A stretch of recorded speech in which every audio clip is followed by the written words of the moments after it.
welcome to For the Love of Food. Today we're going to be making an ooey gooey chocolatey dessert. That's right, Cindy. Today we're making my son's favorite dessert, the molten lava chocolate cake. Now, if you cook for a chocoholic or know a chocoholic, this is the dessert for you. It is ooey and gooey and chocolatey. Now, if you followed us on Valentine's week, we made a heart-shaped Napoleon. You could certainly swap this one out for that, and your chocoholic would love it.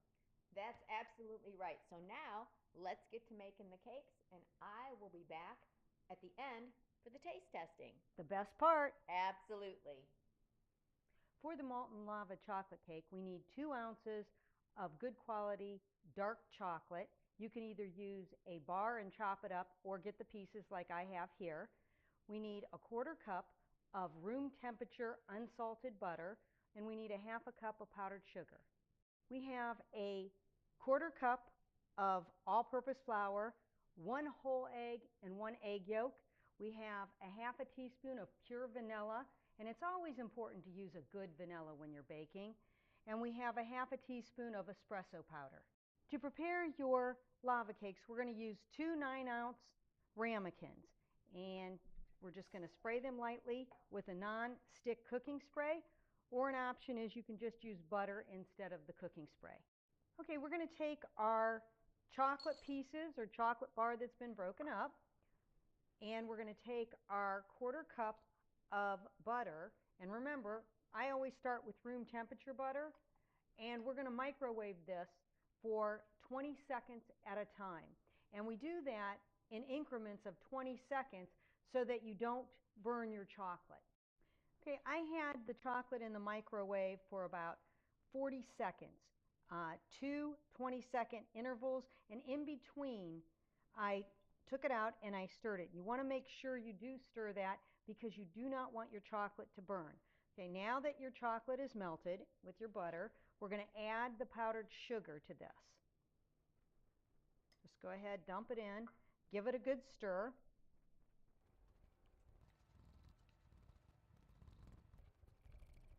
Once you get that mixed in, then we're going to add our whole egg and our egg yolk and our vanilla. And we're going to mix that in.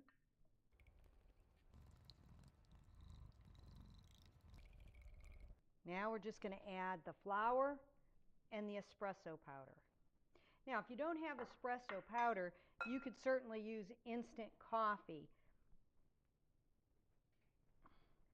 This gives the chocolate a richer flavor.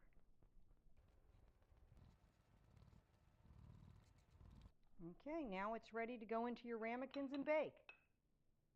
Okay, you've divided your batter evenly between your 2 ramekins. We're going to put this on a baking sheet, put it in the oven at 425 degrees, and we're going to bake these for about 12 to 14 minutes. Okay, while your lava cakes are in the oven baking, this is a good time to make some fresh whipped cream. I know I like fresh whipped cream, and my son does as well on his. So what we're going to do, we're going to start with a chilled bowl, and I put 1 cup of heavy whipping cream in it, and we're going to start mixing it. Okay, when your whipped cream is about 3/4 of the way done, it's still loose, I like to add some powdered sugar. To about a cup, I add 2 tablespoons, heaping tablespoons of powdered sugar, and then just keep whipping until we have firm peaks. Okay, this looks perfect. You see, the whipped cream is stiff and perfect. Now we're just going to throw this in the refrigerator and wait until our lava cakes are done.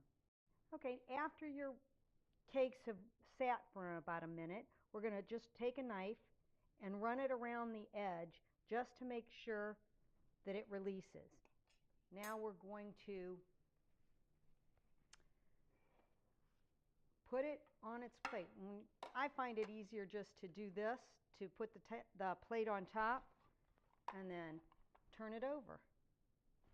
And There you go. Okay, to decorate your lava cakes, now my son's favorite way to eat his lava cake is with fresh whipped cream, and he likes a lot. So this is for you, Joey. And then he likes toffee pieces. So I just put a good sprinkling of toffee all around. Or you could just sprinkle them with powdered sugar. You could decorate the plate with some fresh raspberries, or you could even drizzle chocolate. My favorite way would be with vanilla ice cream. Enjoy! And now it's time for the most important part, the taste testing. My favorite part. My favorite part as well. But before we get to that, if you've enjoyed this video, go ahead and like us. And if you want to continue with us on our food journey, make sure that you subscribe. And remember, for the love of food, it's all about the journey. The journey for great tasting food. And just remember, with the molten lava cake, when you're preparing it and you get it out of the oven, it's very hot. So when you add the whipped cream, as you saw in the video, it will melt. So you want to do that right before you're serving with either the whipped cream or the ice cream. It will fall off, but it's always good to eat it right off the side of the plate. Dig in, Cindy. Ooh, looks good. Don't have to ask me twice.